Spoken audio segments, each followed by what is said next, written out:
स्वागत है आप सबका मेरे YouTube चैनल में। आज के इस क्लास में हम लोग डिटरमिनेंट का प्रॉपर्टीज पढ़ेंगे। हेडिंग है प्रॉपर्टीज ऑफ डिटरमिनेंट्स, सारणिक के गुण। डिटरमिनेंट के प्रॉपर्टीज को जानने के बाद डिटरमिनेंट से आने वाले बहुत सारे प्रॉब्लम्स आसानी से सॉल्व हो जाते हैं।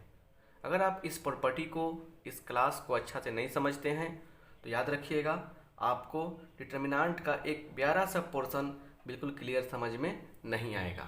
सो फटाफट आप लोग दोस्तों में शेयर कर दीजिए और वीडियो को लाइक कर दीजिए।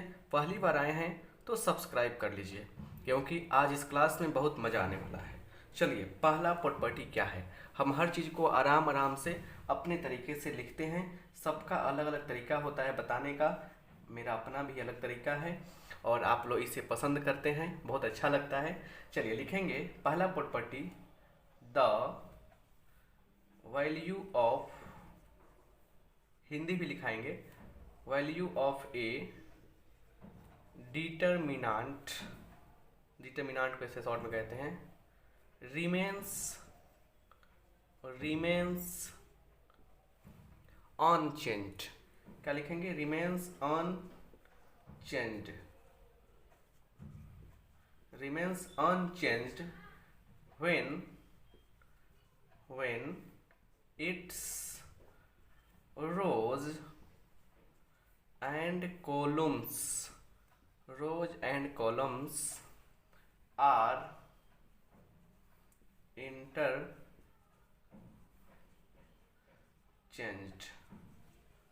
अब इसका थोड़ा सा हिंदी समझ लीजिए आप लोग।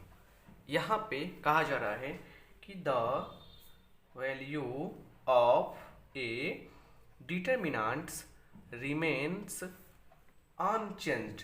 डिटरमिनेंट का सारणिक का मान नहीं बदलता है। सुनिए ध्यान से, सारणिक का मान नहीं बदलता है। कब?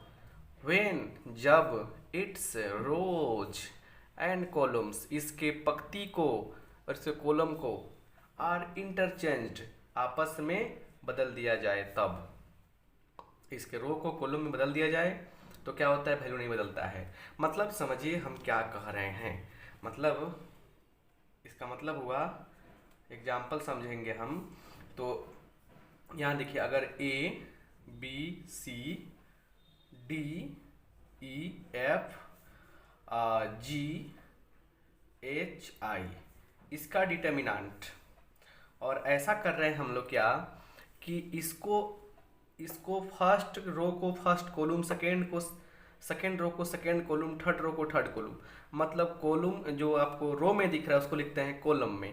तो A B C D E F G H I ऐसे हम कर देंगे तो क्या होगा? दोनों का वैल्यू सेम होगा।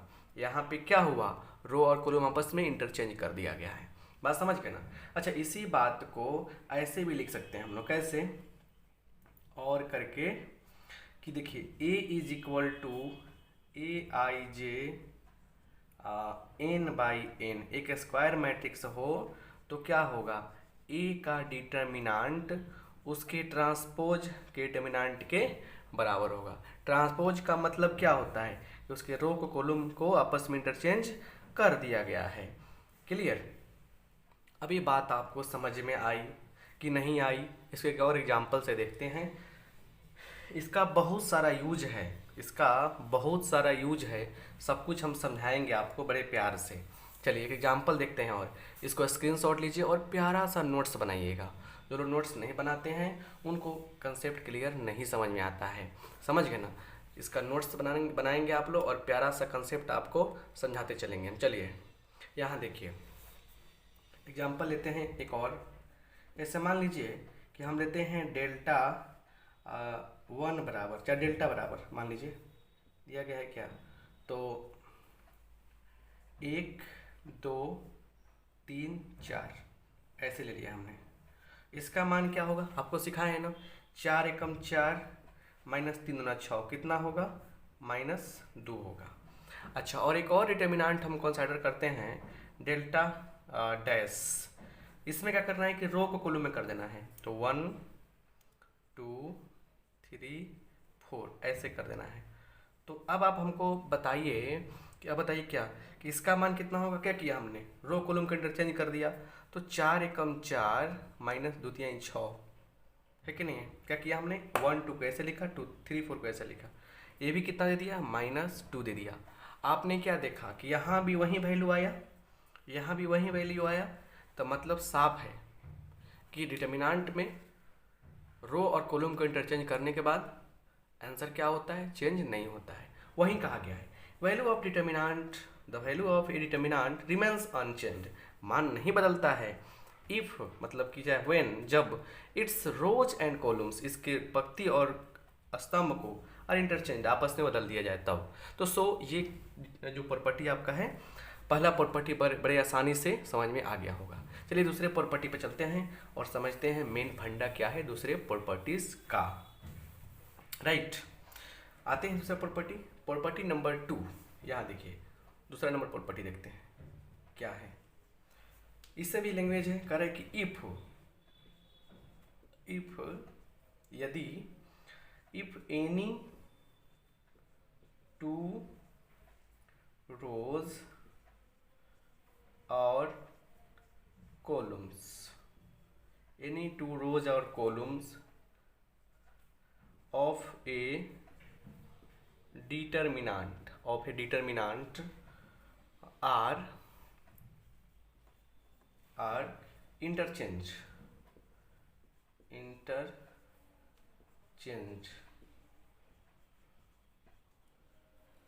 it takes a negative sign. देखिए क्या गजब का बात है, यहाँ देखिए समझिए बात को बढ़िया से। साइन का मतलब होता है चिन्ह।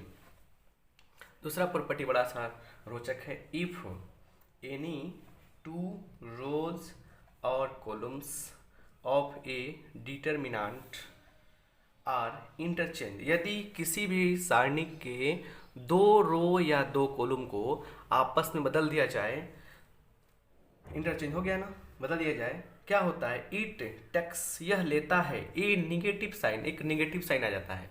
मतलब वैल्यू सेम रहेगा, बस साइन क्या होगा, चेंज हो जाएगा। नहीं बुझाया, एग्जाम्पल से सब कुछ बुझा जाएगा। मतलब यहाँ से हम एक चीज़ समझ रहे हैं, जैसे एग्जाम्पल हम लेते हैं, समझते हैं कि देखिए ए बी सी डी, अच्छा ई एफ जी एच आई एक डिटर्मिनेंट है। अब हम क्या कर रहे हैं, देखिए हम क्या कर रहे हैं यहाँ पे कि इस R1 को, ये जो है ना, इस R1 को उठाकर इस R2 के पास रख दे रहे हैं। मतलब इसको हम ले जा रहे हैं यहाँ पे, इसको ले रहे हैं यहाँ पे। मतलब हम करने क्या जा रहे हैं कि R1 को R2 के साथ इंटरचेंज कर रहे हैं। तो होगा क्या, देखिए होगा क्या, बिल्कुल वैल्यू जो होगा बराबर होगा। हम क्या किया, देखिए क्या किया हमने, डी ई एफ, यह किया ए बी सी जी एच आई, मतलब सेम टू सेम आएगा, समझ में आया ना, लेकिन साइन बदल जाएगा।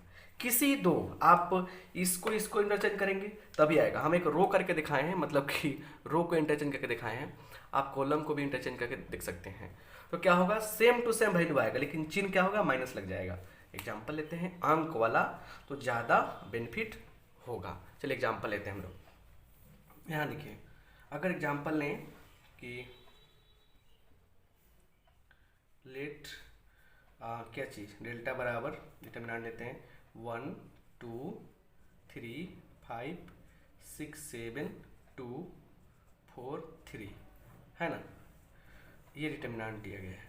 इसका वैल्यू कैसे निकालेंगे, हम सिखाए थे ना आपको, कैसे निकालेंगे। देखिए एक इस लाइन को चूज कर रहे हैं, 1 के पास गए, देखिए 1 के पास जाने के बाद क्या, डिलीट डिलीट, तो 6 त्रिका 18 माइनस 28, 18 माइनस 28 कितना होगा, -10 होगा। फास्ट कर रहे हैं, प्लस का आता है माइनस, तो -2, डिलीट डिलीट 5 7 2 3, 3 5 15 -2 7 14। पहला लेक्चर नहीं देखे हैं जरूर देखिएगा जाके, आप लोग देख लिए हैं, बहुत बड़ी बात, अच्छी बात है और अच्छा किए हैं।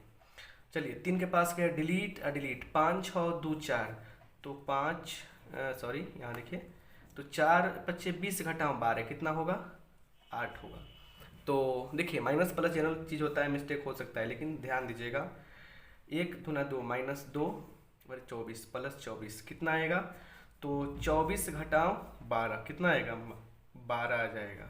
ये आ गया 12, सिंपल वैल्यू 12 आ गया। अब क्या करते हैं यहीं से हम लोग कि करते क्या है कि R1 को R2 के साथ इंटरचेंज कर देते हैं, ठीक है ना। तो मान के चलिए डेल्टा 1 क्या मिलेगा हमको?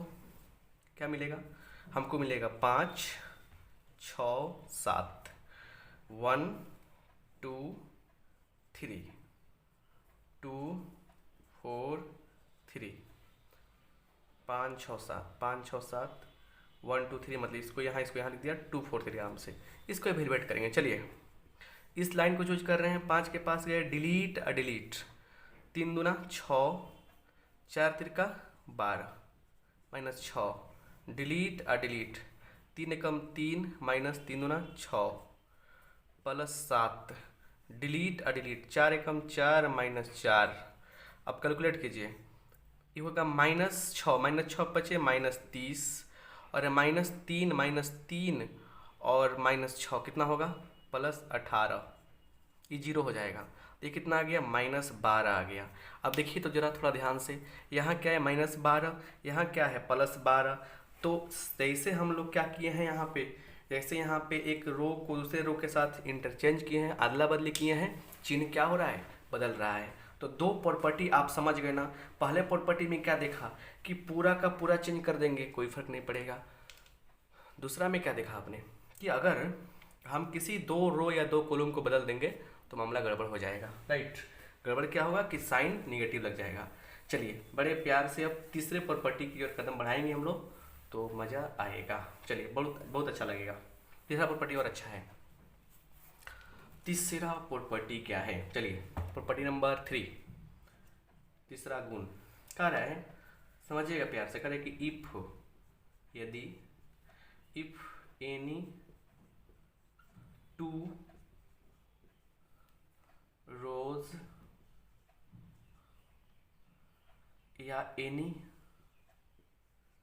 2 कॉलम्स, हम रो और कॉलम दोनों की बात करना चाहते हैं, columns of a determinant, of determinant are क्या है? तो आइडेंटिकल, आइडेंटिकल मतलब होता है समान, और proportional,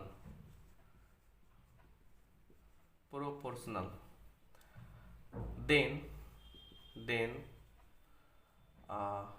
the value of determinant, the value of determinant is 0। इस बात को अच्छा से पकड़ने को सकता है, क्लियर। चलिए करें कि इफ एनी 2 रोज या any 2 columns of a determinant are identical. Identical का मतलब होता है समान, प्रोपोर्शनल का मतलब होता है समानुपाती, then the value of determinant is 0। समझिए क्या है, इसको भाषा में चिल्लाएंगे नहीं समझ में आया, हिंदी सुन लीजिए। यदि किसी डिटर्मिनेंट के 2 पंक्ति या 2 स्तंभ या समान हो या समानुपाती हो तो वैल्यू 0 होता है। चलिए एग्जाम्पल और क्लियर करेगा। जैसे कह रहा है कि A B C D E F, इसमें क्या देख रहे हैं? इसमें देख रहे हैं क्या हम कि ये जो पहला रो है इसमें क्या दूसरे रो के बराबर है। आंसर क्या आ जाएगा आपका? 0 आएगा। आंसर क्या आ जाएगा? 0 आएगा। इसमें देखिए 2 4 5 4 8 10 1 2 2, इसमें हम क्या देख रहे हैं? इसमें देख रहे हैं कि 2 दूना 4 4 दूना 8 8 2 दूना 4 4 दूना 8 5 दूना 10, मतलब ये जो है ये इसके सभी एलिमेंट R2 के सभी एलिमेंट के क्या है? समानुपाती है। आंसर क्या हो जाएगा? 0 हो जाएगा। यही बात आपको बताना चाह रहे हैं, ठीक है। तो ऐसा केस आएगा तो कभी भी आप टेंशन फ्री होकर आंसर 0 ही करें तो अच्छा रहेगा, राइट। सो तीसरा प्रॉपर्टी कॉलम में भी ले सकते हैं, हम रोक करके दिखाए हैं। सो तीसरा हो गया। चौथा देखिए, इस सब का यूज कहाँ पे है? क्यों पढ़ रहे हैं हम लोग, बहुत सारे प्रॉब्लम्स को सोल्व करने में इसका यूज करेंगे हम, और बहुत मज़ा आएगा सोल्व करने में। चलिए यहाँ पे आते हैं और समझते हैं कौन सा, चौथा नंबर प्रॉपर्टी। ठीक है, चौथा प्रॉपर्टी समझिए। चौथा कह रहा है कि if all the elements of any row or column of a determinant are zero, then value of determinant is also zero।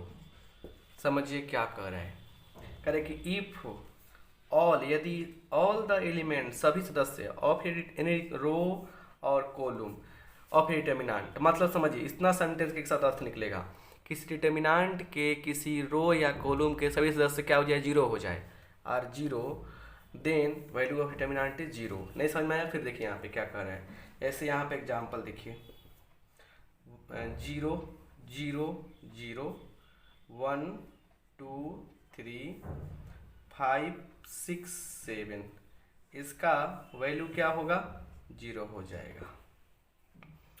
0 0 0 2 1 7 5 6 9, इसमें एक कॉलम का एलिमेंट जीरो है, सबका सब, आंसर जीरो होगा। इसमें एक रो के एलिमेंट सबके सब जीरो है, इसलिए आंसर क्या होगा, जीरो होगा। कितना आसान है ना। तो जिस डिटर्मिनेंट में क्या हो, सभी के सभी अवयव किसी एक रो या कॉलम के जीरो हो जाए, आंसर क्या होगा, जीरो होगा। पांचवें में प्रॉपर्टी में हमको भाषा नहीं लिखना पड़े तभी भी समझ में आ सकता है। देखिए पांचवा प्रॉपर्टी क्या है, यहाँ देखिए 5 नंबर प्रॉपर्टी अच्छा समझने वाली बात है। देखिए यहाँ पे क्या है कि देखिए पांचवा में क्या है, अगर सब एलिमेंट जीरो हो जाए, 0 0 0 0 0 0 0 0 0, सब एलिमेंट जीरो हो जाए, तो इस चौथे में ही पांचवा छुपा हुआ है, किसी एक रो या कॉलम का एलिमेंट जीरो तो आंसर जीरो आएगा। लेकिन फिर भी हम बता दिए हैं अलग करके। दूसरा एग्जाम्पल मतलब कि और लेते हैं, 0 0 0 0, इसका आंसर क्या आएगा, जीरो आएगा। तो इसको भाषा में कैसे लिख सकते हैं कि किसी भी डिटर्मिनेंट के सभी एलिमेंट जीरो हो जाए, so its value can be zero, मतलब कि इसका वैल्यू क्या होगा, जीरो हो जाएगा, its value will be zero. So समझिए यहाँ पे 6 नंबर हम लोग आते हैं, समझते हैं 6 नंबर प्रॉपर्टी क्या है, what is the 6 number property. So यहाँ देखिए 6 नंबर समझने वाली बात है। देखिए कह रहे कि लेट, भाषा नहीं है, there is no language, let A is equal to A I J, उसके बाद क्या है, n बाई n, एक स्क्वायर मैट्रिक्स है, इसलिए के ए का डिटर्मिनेंट जो होगा वो ऐसे दिखाई देगा, k का पावर n डिटर्मिनेंट ऑफ ए। क्या है नया लोचा, क्या है नया कंडीशन, इसको बड़े प्यार से आपको समझने की आवश्यकता है। आवश्यकता तो है ही, क्योंकि बिना आवश्यकता काम नहीं चलने वाला है। चलिए यहाँ देखिए, यहाँ से क्या है मतलब समझिए, यहाँ पे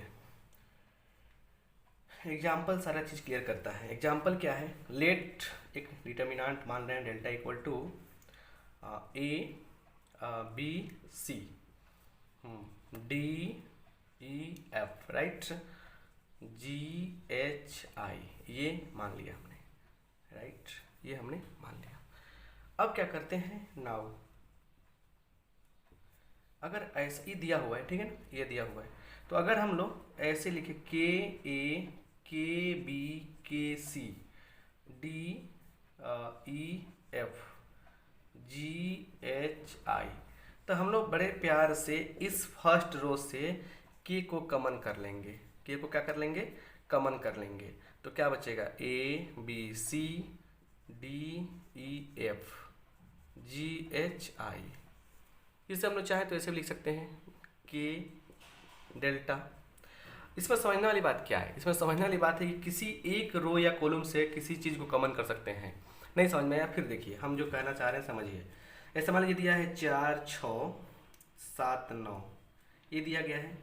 इसको समझिए कैसे लिख सकते हैं, दो तरीका मेरे पास दिख रहा है। एक क्या कीजिए आप कि ये फर्स्ट रो पकड़ लीजिए, ये फर्स्ट रो पकड़ लीजिए आप ऐसे। तो आप लिख सकते हैं कैसे, दो कॉमन, इसमें दो कॉमन दिख रहा है ना, दो लिख देंगे, दो बाहर हो गया तो दो, और आप देख सकते हैं दो हो गया, यहाँ क्या बचेगा 3 7 9, एक हो गया। और एक और तरीका हो सकता है इसको कैसे निकालने का, 4 6 7 9, ये दिख रहा है ना।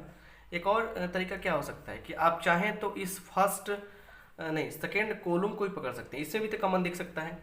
तो मतलब समझिए, मतलब यहाँ पे 3 कॉमन करेंगे तो क्या होगा, 4 7 2 और 3, ये भी हो सकता है। मतलब दोनों बात में क्या होगा, वैल्यू सेम ही आएगा।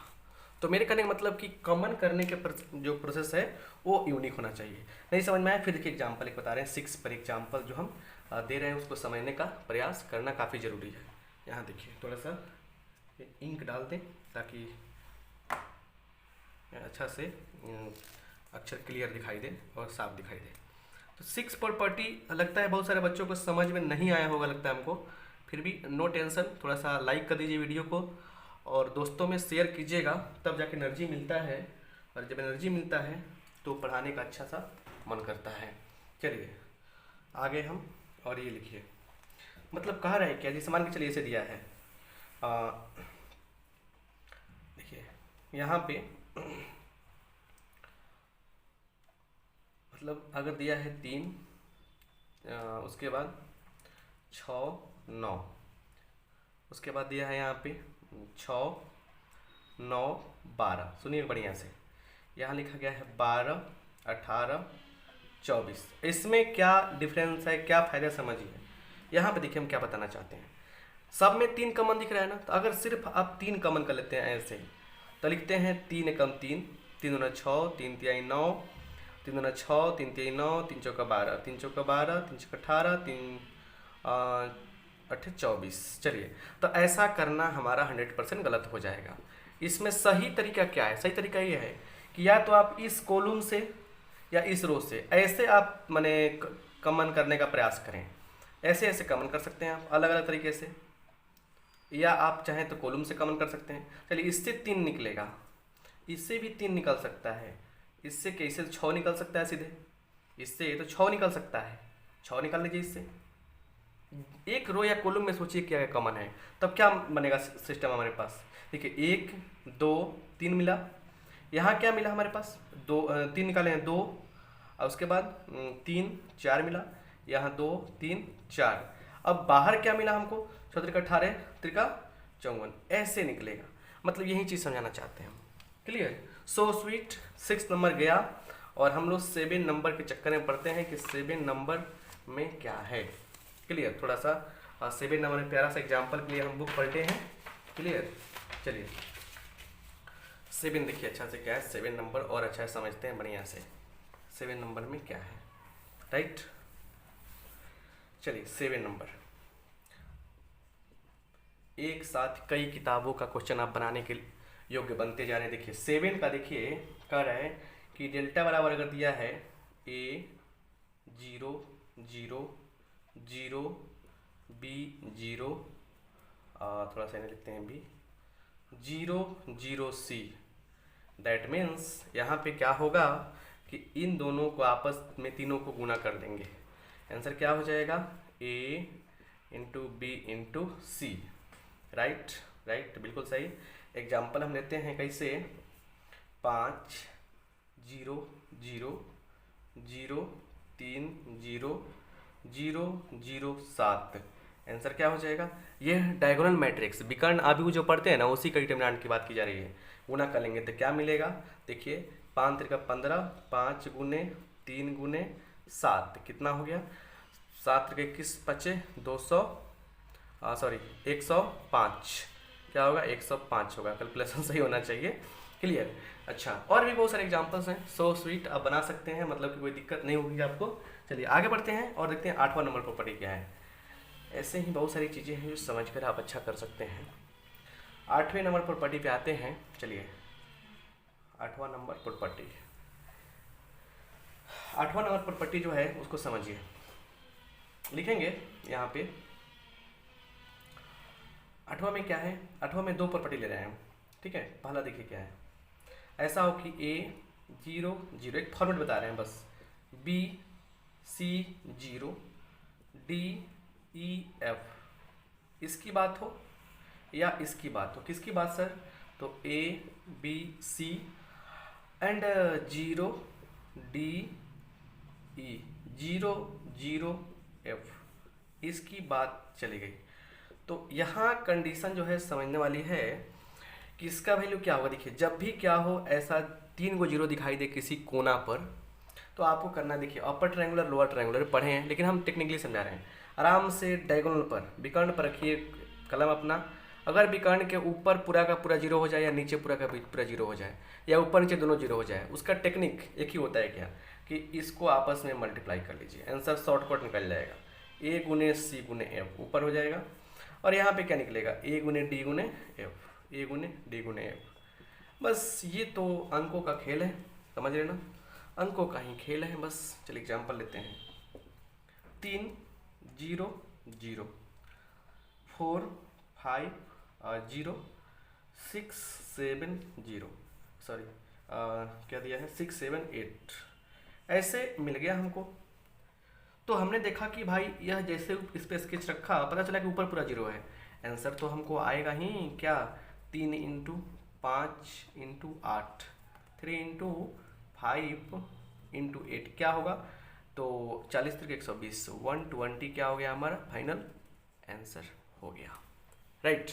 सो सिंपल, ऐसे भी इस पर भी आ सकता है एग्जाम्पल, कोई दिक्कत नहीं है। तो 8 प्रॉपर्टी जो है ना आपके गए, 8 प्रॉपर्टीज तो आपका देख लिए हम, देखिए कितना बेनिफिट है इससे। 9 नंबर प्रॉपर्टी देखिए, 9 नंबर प्रॉपर्टी तो और मजेदार प्रॉपर्टी है। देखिए 9 नंबर प्रॉपर्टी क्या है, कह रहा है कि ए बी का डिटर्मिनेंट निकालना है, बिल्कुल मॉड स्टाइल में। तो क्या होगा, ए का डिटर्मिनेंट अलग और बी का डिटर्मिनेंट अलग, ऐसे हम लोग कर लेंगे। चलिए एग्जाम्पल देखते हैं। सिंपल सा बात है कि ए इक्वल टू, मान लिया यहाँ पे लेट, एग्जाम्पल में मानना पड़ता है ना, 3 4 2 6, ये हो गया। b इज इक्वल टू क्या है, 4 5 3 7, है ना। तो यहाँ पे समझने वाली बात क्या है कि यहाँ पे देखिए a b का डिटर्मिनेंट पूछा जा रहा है, तो आपके पास क्या लॉजिक था कि आप इन्हें मल्टीप्लाई करें तब बनाएं, काफ़ी टाइम लगेगा ना। तो टेक्निक क्या है कि हमको भाई determinant of A into determinant of B तो कर सकते हैं प्रॉपर्टी के बेस पर। चलिए इसका डिटर्मिनेंट क्या होगा, इसका क्या होगा, 6 3 18, इसका निकाल लीजिए साइड से, पहले का 6 3 18 माइनस 4, 18 माइनस 8 कितना होगा, 10 हो जाएगा, गुना 7 चौका 28 माइनस 15, 28 माइनस 15 कितना होगा, 13 होगा। आगे ना आंसर 130 है कि नहीं है। तो ऐसे बना सकते हैं ना, प्रॉपर्टी इसीलिए पढ़ा जाता है कि चीज़ों को कॉम्प्लिकेटेड जो दिखता है उसको इजी वे में कैसे बनाया जाए, क्या। चलिए आगे बढ़ते हैं आराम से। 10वां नंबर देखिए, 10वां नंबर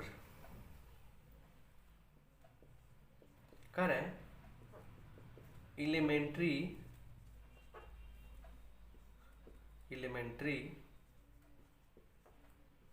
रोज और column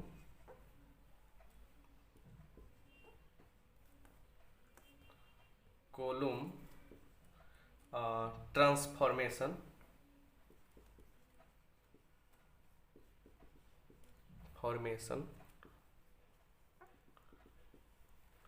do not change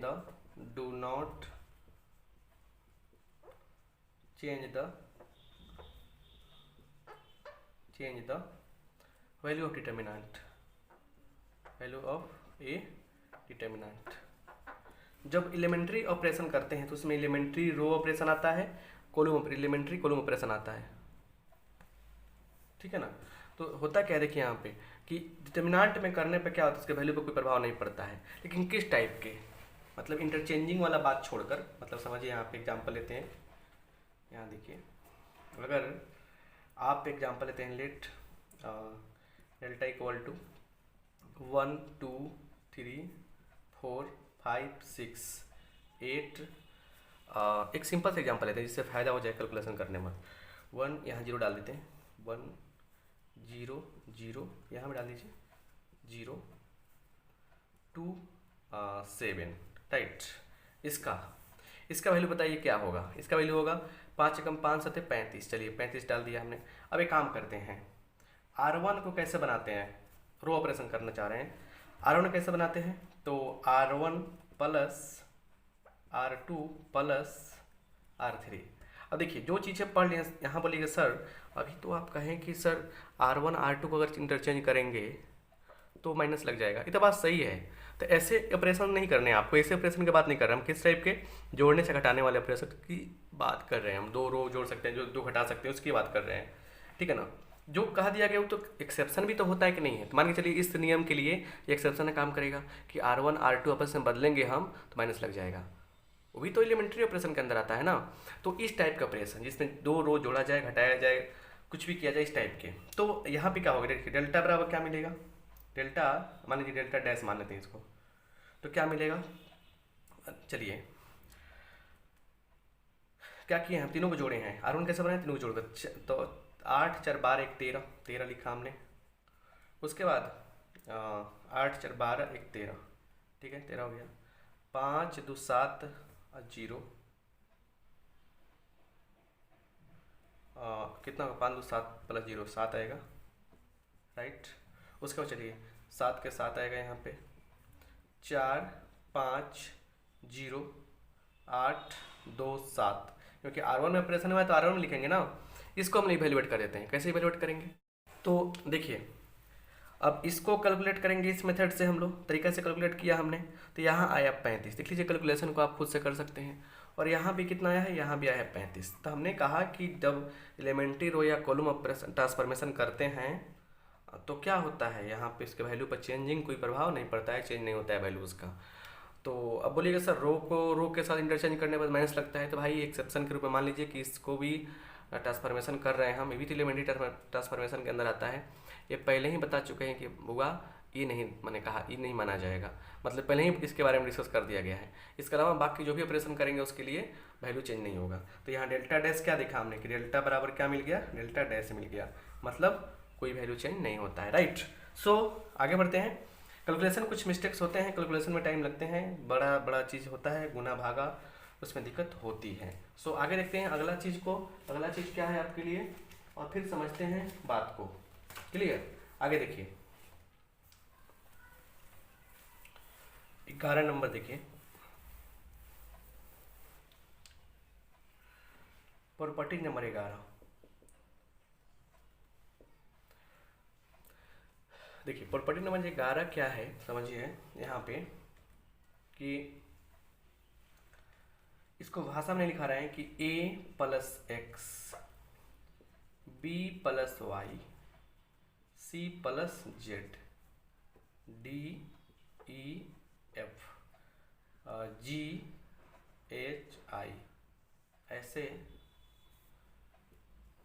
a b c d e f g h i, ऐसे ये प्लस करते क्या है, समझिए जो कर रहे हैं उसको समझने का प्रयास कीजिए। X Y Z D E F G H I, इसमें हम क्या बताना चाहते हैं कि देखिए यहाँ पे एक जो कॉलम दिख रहा है आपको, फर्स्ट कॉलम, इसमें एलिमेंट क्या है, कनेक्टेड है प्लस साइन के साथ। तो क्या करेंगे हम, इसके एक डिटर्मिनेंट इससे बना देंगे, तो ये बन गया पहला डिटर्मिनेंट, ये दूसरा डिटर्मिनेंट। बाकी दोनों में देखिए ये एलिमेंट क्या है, दोनों में सेम आएंगे, राइट। अब इसका यूज तो बहुत प्यार से हम लोग कर सकते हैं क्वेश्चन को सॉल्व करने में। जैसे देखिए एग्जांपल लेते हैं, देखिए यहाँ पहले कहेगा कि इवैल्यूएट, इवैल्यूएट का मतलब क्या होता है, मान निकालें, इवैल्यूएट। चलिए दिया है डेल्टा बराबर x plus A, Y plus B, Z plus C, X Y Z A B C, ऐसे दिया है। अब हम लोग यहाँ से इसको ऐसे भी लिख सकते हैं, कैसे, देखिए, तो दो पार्ट में ब्रेक कर सकते हैं, कैसे, x एक वाला इससे बनेगा ना, एक इससे बनेगा ना, नहीं बनेगा, एक इससे बनेगा, एक इससे बनेगा ना, दो डिटर्मिनेंट बनेगा, और ये सरदार दोनों में आएंगे, तो x y z, राइट। उसके बाद फिर क्या होगा, x y z, इसको दोनों को लिखेंगे a b c, right, plus plus क्या करेंगे हम यहाँ पे लिख देंगे प्लस ए बी सी से बनेगा ए बी सी, फिर X Y Z A B C, हो गया। अब इसमें क्या है कि देखिए ये दो गो कॉलम क्या इक्वल है, दो कॉलम इक्वल है यहाँ पे, इसमें C1 C2, इसमें C1 C3। जब दो कॉलम इक्वल होता है तो वैल्यू क्या लिखते हैं हम लोग, पहले का जीरो फिर दूसरे का जीरो, आंसर क्या हो जाएगा जीरो। किसी डिटर्मिनेंट में दो गो रो चाहे दो कॉलम बराबर है, आंसर क्या आएगा जीरो आ जाएगा, राइट। सो इतने प्यार से हम लोग बहुत सारे क्वेश्चन सोल्व तो कर ही सकते हैं, राइट, कर सकते हैं ना। चलिए इससे बहुत सारे प्रॉब्लम्स हम लोग बना भी सकते हैं, बहुत सारे प्रॉब्लम का सोल्यूशन भी कर सकते हैं, क्लियर। चलिए अब एक प्यारा सा प्रॉब्लम लिखते हैं हम लोग, ताकि और कंसेप्ट हमारा क्लियर हो जाए। चलिए एग्जांपल लेते हैं, ले चलिए, कह रहा है क्या, इवैल्यूएट, इवैल्यूएट मान निकालिए, कैसे, तो कह रहे हैं यहाँ पे 1 1 1 A B C, B plus C, C plus A और ए प्लस बी, राइट। ये इसका वैल्यू निकालना है, कैसे सॉल्व करेंगे हम लोग, चलिए लिखेंगे यहाँ पे, देखिए सोल्यूशन करने का तरीका होता है, लिखेंगे लेट डेल्टा बराबर, डेल्टा मान लेंगे 1 1 1 A B C, B plus C, C plus A plus B, ऐसे हम लोग मान लेंगे, राइट।